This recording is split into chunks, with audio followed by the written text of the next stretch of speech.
financially useless. That's what my daughter thought of me.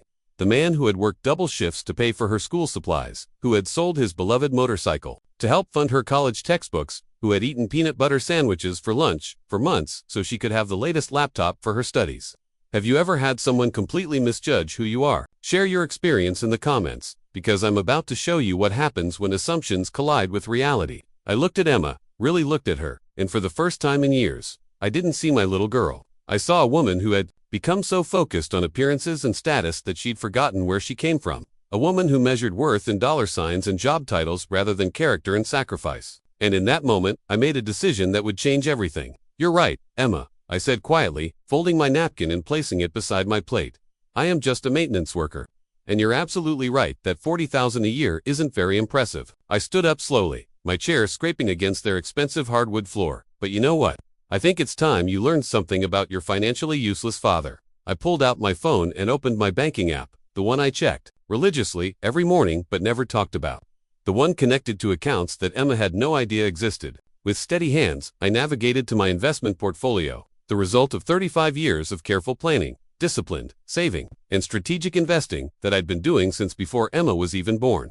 David, I said, addressing my son directly, what's the remaining balance on your mortgage? David stammered out a number, clearly confused by the direction this conversation was taking. $237,412, he managed to say. I nodded and continued tapping on my phone screen. And Emma, since I'm financially useless, you won't mind if I demonstrate just how useless I really am, will you? Without waiting for an answer, I initiated a wire transfer from one of my investment accounts to their mortgage company. The amount $237,412. Plus an extra $1,000 for good measure. The confirmation came through within seconds. I turned my phone screen toward them, showing the completed transaction. There, I said simply. Your mortgage is paid off. Congratulations, you now own your house free and clear. Emma's face went through a series of expressions that would have been comical if the situation weren't so serious. First confusion, then disbelief, then shock, and finally something that looked like horror as the implications of what had just happened sank in. David was staring at my phone screen like it was written in a foreign language he couldn't quite translate. That's impossible, Emma whispered. You can't have that kind of money. You're a maintenance worker. You drive a 15-year-old pickup truck. You shop at thrift stores. You've never taken a vacation that costs more than $500. Her voice was rising with each word, panic creeping in around the edges.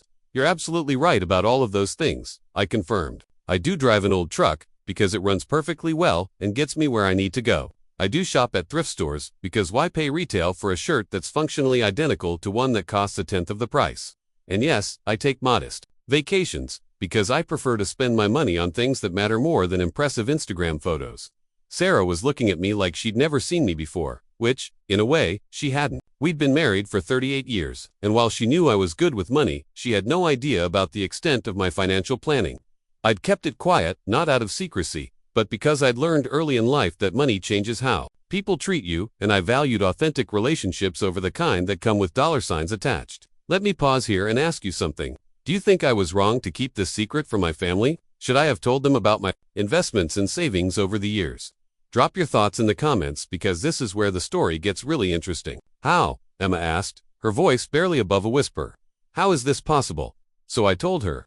I told her about how I'd started reading financial books when she was just a baby, how I'd educated myself about compound interest and index funds and dollar cost averaging. I explained how I'd been investing 15% of every paycheck for 35 years, even when money was tight, even when it meant sacrificing small comforts in the present for security in the future. I told her about the side business I'd been running for 20 years, buying broken appliances at estate sales and auctions, fixing them up in our garage and reselling them for a profit. Nothing glamorous. Nothing that required an MBA or a corner office, just practical knowledge and elbow grease converted into steady additional income that went straight into investments. I explained how I'd been reinvesting dividends, how I'd taken advantage of market downturns to buy more shares when everyone else was selling, how I'd lived below my means for decades while building wealth slowly and methodically. I told her about the rental properties I owned in 3 different states, purchased with cash over the years and managed through a property management company she'd never heard of. The truth is, Emma, I said, sitting back down at their expensive dining table, I'm what financial advisors call a stealth millionaire. I have a net worth of just over $3.2 million. That mortgage payment I just made won't even significantly impact my monthly budget. But here's the thing that really matters. You called me financially useless, and that tells me something important about how you view the world and how you view me." Emma's face had gone completely pale.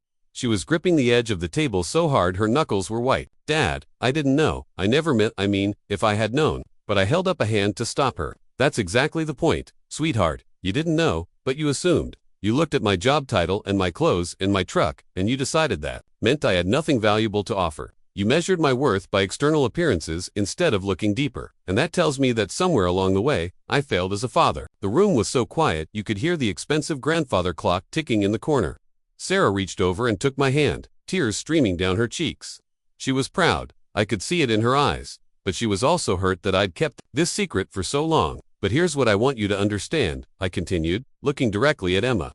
"Money isn't what makes someone useful or valuable. The fact that I have money doesn't make me any more worthy of respect than I was an hour ago when you thought I was broke. And the fact that you needed financial help didn't make you any less worthy of love and support." I pulled out a folder I'd been carrying in my jacket pocket, one I'd prepared weeks earlier when I noticed the strain on Emma and David's faces during recent family gatherings. Inside were documents transferring ownership of one of my rental properties to them, along with a business plan for a small investment firm I wanted to start with David's legal expertise and Emma's marketing skills. What do you think Emma's reaction was when she saw these documents? Before I tell you, let me know in the comments if you've ever had to confront your own assumptions about someone, because what happened next surprised even me. Emma started crying, not delicate tears, but big, ugly sobs that shook her whole body. She kept saying "I'm sorry" over and over again.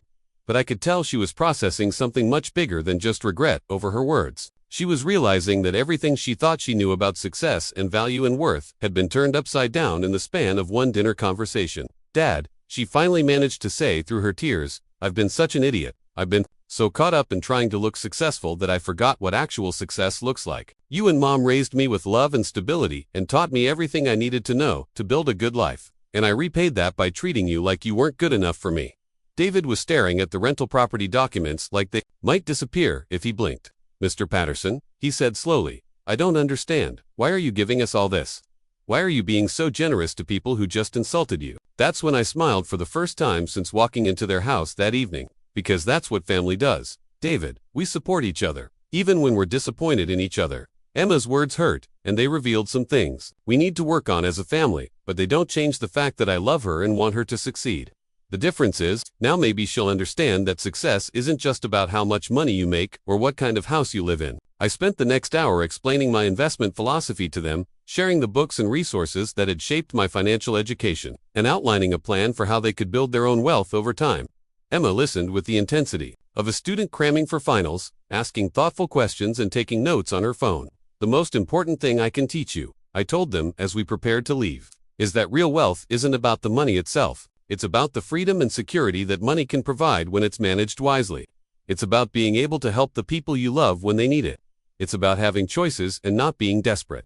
As Sarah and I drove home that night, she finally asked the question I'd been expecting. "Robert, why didn't you ever tell me about all this money? Didn't you trust me?" I pulled over into a parking lot so we could talk properly, because this conversation deserved my full attention. "Sarah, I've told you every month for 38 years that I was putting money into investments. I've shown you the statements, talked about my side business, discussed every major financial decision with you. The only thing I didn't do was add up all the accounts and announce the total, because I was afraid it would change how we lived our lives." She thought about that for a moment, then started laughing. "You're right. I knew about all the pieces. I just never put them together to see the whole picture. I guess I was doing the same thing Emma was doing, making assumptions based on appearances instead of paying attention to reality. But the story doesn't end there. In fact, the real story was just beginning, because word of what happened at that dinner started to spread, and Emma's perspective on life began to change in ways that surprised everyone, including herself. Are you wondering what happened next? How did this revelation change Emma and David's relationship, not just with money, but with their values and priorities? Make sure to stay tuned because the transformation that followed was nothing short of remarkable. 3 weeks after that memorable dinner, Emma called me with a proposal that I never saw coming. She wanted to quit her hyping marketing job and start a nonprofit organization focused on financial literacy for young adults.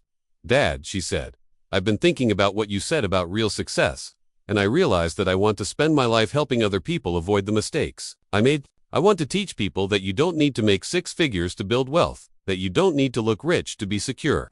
David was equally inspired. deciding to focus his legal practice on helping working-class families with estate planning and investment strategies. Together, they used the rental property I'd given them as collateral for a small business loan to fund their new ventures.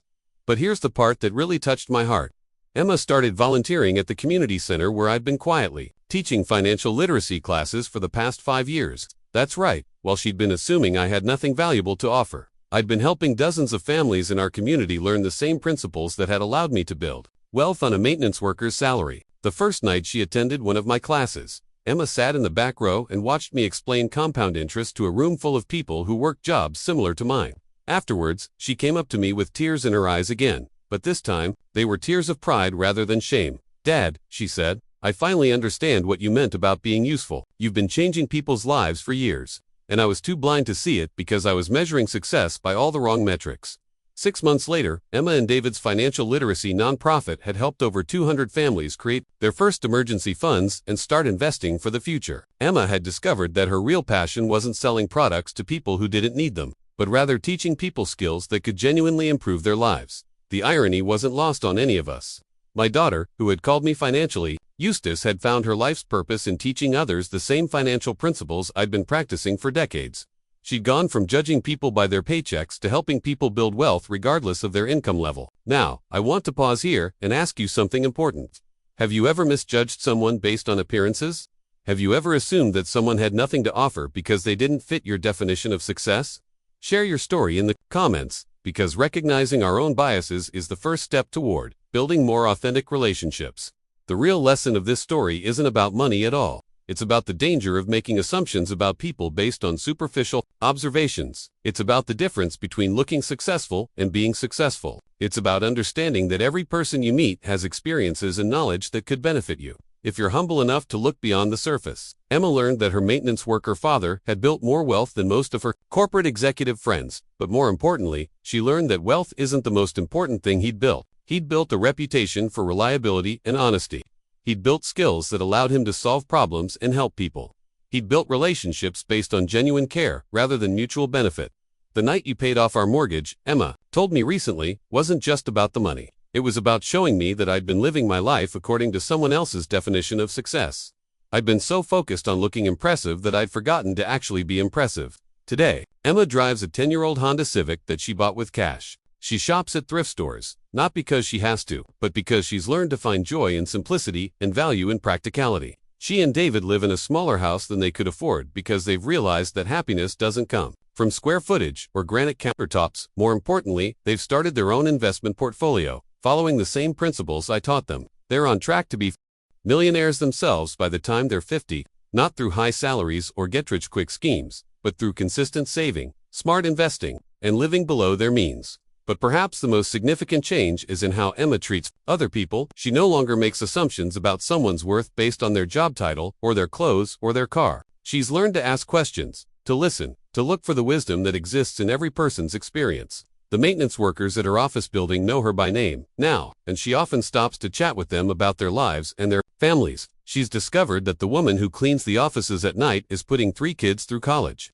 that the security guard is a published poet, that the janitor is a veteran who served 3 tours overseas. "Dad," she told me last month, "you didn't just teach me about money, you taught me about humility. You showed me that the most valuable things about a person are often invisible to casual observation." And here's something beautiful that came out of all this. Sarah and I have started being more open about our financial situation with our community. We've helped several families buy their first homes, funded scholarships for kids who couldn't otherwise afford college, and invested in small businesses owned by people who remind us of ourselves 30 years ago. We've learned that money is most valuable when it's used to create opportunities for others. Every dollar we spend helping someone else build a better life is a dollar that multiplies in ways that stocks and bonds never could.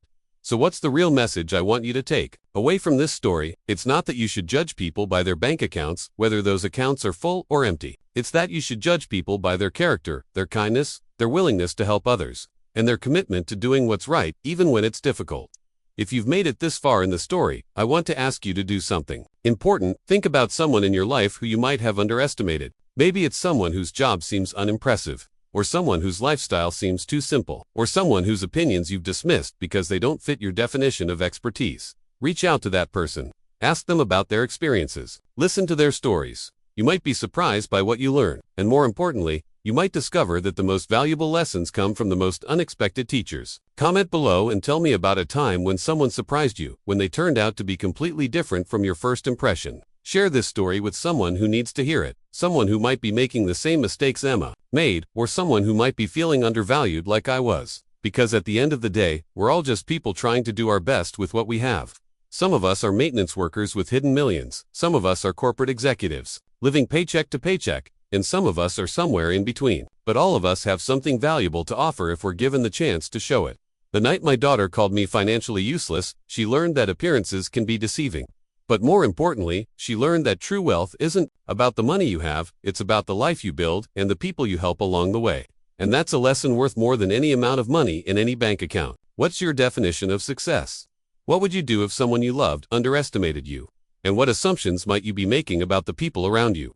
Share your thoughts, share this story, and remember that everyone you meet is fighting a battle you know nothing about and carrying wisdom you haven't discovered yet. The most successful people aren't always the ones with the biggest paychecks or the fanciest titles. Sometimes they're the ones who've learned to find joy in simple things, wealth in relationships, and purpose in helping others. Sometimes they're maintenance workers who've been quietly building empires, while everyone else was busy trying to look impressive.